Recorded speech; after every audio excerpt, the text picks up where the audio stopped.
Vi vil vide noget om EU. Ja, fortæl os noget om EU. Altså, EUD står for europæisk, og UD står vist nok for union.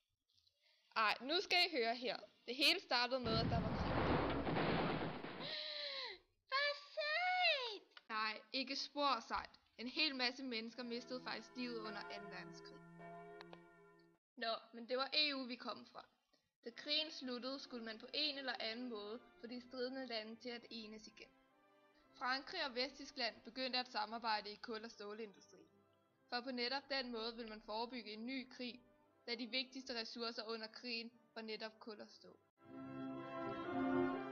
Også Belgien, Italien, Luxembourg og Holland tilsluttede sig det nyfødte fællesskab og syntes planen var fornuftig.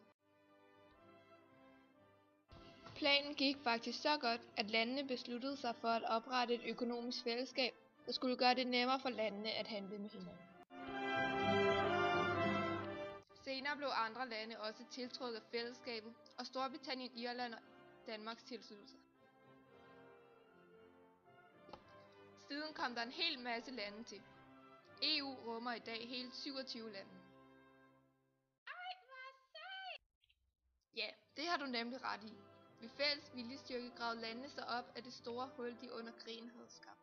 Og hvad så nu? Rolig. Unionen lever skam stadig i bedste velgående. Blandt andet er det dem, der sørger for, at du sikkert kan handle på nettet, at din mascara ikke er fyldt med kemikalier, og at hooligans ikke går fuldstændig amok.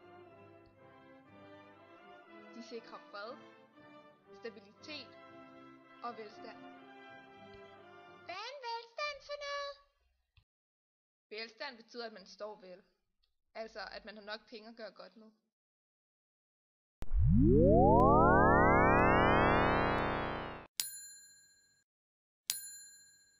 Tak for denne gang. Vi smutter til Mars.